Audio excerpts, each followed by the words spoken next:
샬롬. 오늘도 말씀 묵상으로 시작하게 하시고 말씀을 앞세워 시작하시는 여러분들을 축복합니다. 레위기의 제사법은 큰 의미로는 율법 안에 담겨 있습니다. 율법은 초등교사로 복음을 알아가는데 핵심적인 역할을 합니다. 그것으로는 온전한 구원을 얻지 못하지만 그 길을 걸으면 온전한 하나님의 은혜를 누릴 수 있게 됩니다. 그 정점에 예수님의 십자가 사랑이 있고 다시 사신 부활이 있는 것입니다.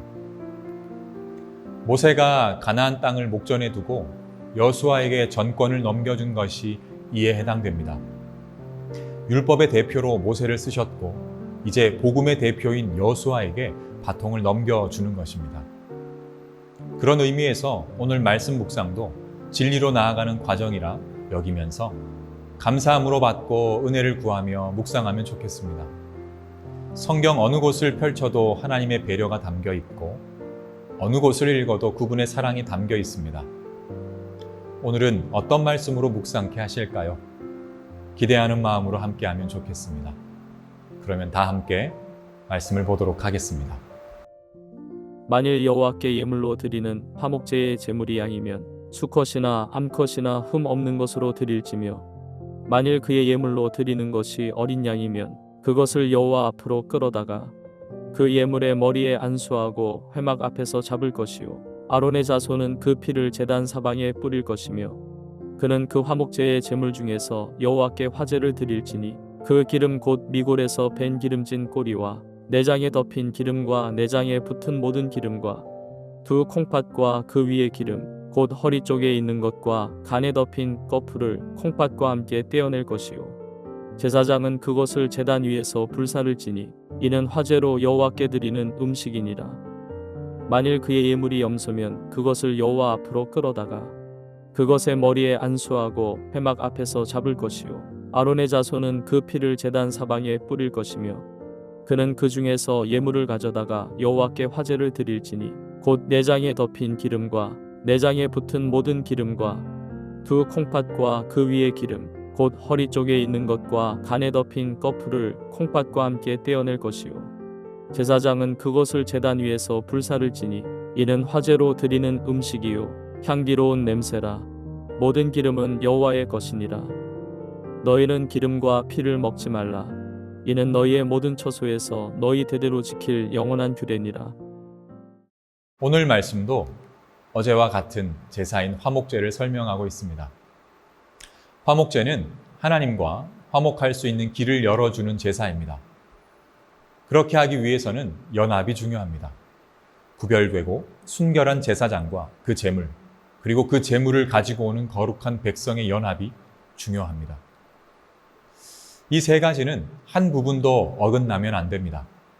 흠 없는 제물을 준비하여 끌고 오다가도 상처가 생기거나 문제가 생기면 그 제물은 사용할 수 없습니다. 다시 돌아가 준비된 제물로 바꿔와야 합니다. 이 부분에 문제가 생기면 또 돌아가 또 바꿔와야 합니다. 쉬운 문제가 아닙니다. 키울 때도 구별하여 먹이고 재워야 합니다. 맹수와 해충에게서도 지켜야 합니다. 그렇게 잘 큰다고 다가 아니라 성막까지 데리고 갈 때까지 흠 없이 유지해야 하기에 정말 쉬운 일이 아닌 것입니다. 6절 말씀을 다 함께 보면 화목 제물을 바치려는 사람이 제사에서 양을 잡아 나 주에게 제물로 바치려면 수컷이거나 암컷이거나 흠이 없는 것을 골라서 바쳐야 한다. 예수님께서 탄생하실 때 누가 가장 먼저 와서 경배했을까요? 바로 목자들이었습니다. 그 목자들이 어떤 이유에서 예수님의 탄생 소식을 듣고 즉시로 와서 경배를 할 수 있었을까요? 그 지역은 제물로 쓰기 위해 구별되이 목양하는 곳이었습니다. 그 지역 목동들은 자신들의 양이 제사에 쓰일 것이기 때문에 최고로 잘 키워냅니다. 하나님께 바쳐질 제물이기 때문에 그 어떤 것보다 우선 나고 최선을 다해 양육하는 것입니다. 이런 목동들에게 하나님의 어린 양 되시는 예수님이 탄생한다는 소식은 말 그대로 충격이기도 하고 복된 소식이기도 한 것입니다. 그래서 그들은 즉시로 하나님의 어린 양을 만나러 간 것입니다. 그리고 경배하고 하나님께 영광을 돌리게 된 것이지요. 그런 의미에서 일상을 살아가는 우리 삶에서 이런 구별이 나타나고 있는지 살필 필요가 있습니다. 앞서 연합이 중요하다 말씀드렸습니다. 예배를 드리는 나와 그 예배를 준비하는 준비위원회의 거룩한 연합이 필요합니다. 그리고 두 대상은 하나님과 하나가 되기 위해 일상을 구별하여 살아야 합니다. 그래야 예배에서 은혜가 흘러가게 되는 것입니다. 하지만 상대는 서로 어떤 삶을 사는지 알지 못합니다. 그래서 우리는 서로를 위해 중보해야 합니다. 잘 살아갈 수 있도록 기도하고 강건할 수 있도록 기도해야 합니다. 그러면 우리는 온전한 예배로 연합하기 위해 어떤 기도를 해야 할까요? 말씀 7절을 함께 보도록 하겠습니다. 그가 제물로 바칠 것이 양이면 그는 그 양을 주 나에게 끌고 와서. 10절에는 또 이렇게 기록합니다. 허리 쪽과 그 쪽 중요 장기의 기름을 함께 떼어내야 한다고 말합니다. 12절에는 또 이렇게 기록합니다. 그가 제물로 바칠 것이 염소면 그는 그 염소를 나 주에게 끌고 와서. 이 세 구절에서 주목해야 할 단어가 있습니다. 7절과 12절은 끌고 와서입니다. 10절은 떼어낸다입니다. 모두 동사입니다. 제물을 끌고 오는 애씀이 여기에 해당됩니다. 작은 강아지도 산책 한번 시키려면 마음대로 되지 않습니다. 호기심 많은 강아지는 이곳저곳을 누비고 싶어 합니다. 그러니 이곳저곳을 가고 싶어 하지요. 주인은 그만큼 고생을 합니다. 그래도 강아지 건강을 위해 산책을 안 할 수는 없겠지요.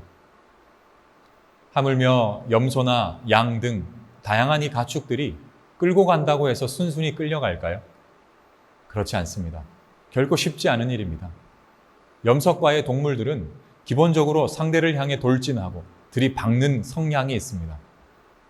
그들을 끌고 간다는 것은 쉬운 문제가 아니지요. 그런데 그 가축의 주인은 흠까지 생기면 안 되기 때문에 더 많은 신경을 쓰면서 양을 끌고 와야 합니다.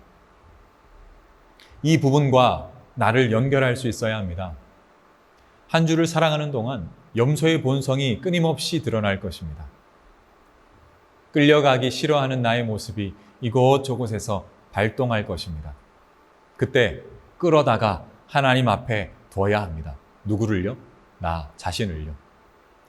신앙 고백은 기본적으로 하나님께 감사를 고백하는 것입니다. 하지만 이 감사의 삶은 단번에 되어지지 않습니다. 하나님 앞에 끌고 와야 합니다. 내가 나를 끌고 와야 하는 것입니다. 그리고 상징적인 세상의 기름, 지방을 제거해야 합니다. 분리시켜야 합니다. 처음에는 고통처럼 느껴질 수도 있고 불편함이라 여겨질 수도 있습니다. 하지만 그런 분리가 거룩함으로 나아갈 수 있는 길이라는 것을 잊으면 안 됩니다. 오늘은 금요 기도회가 있는 날입니다. 세상의 기름과 분리할 수 있는 좋은 날입니다. 안 되는 상황이 아니라면 자신을 끌어다가 하나님 편으로 인도해 보십시오. 마음을 돌려 하나님 편으로 끌고 와 보십시오.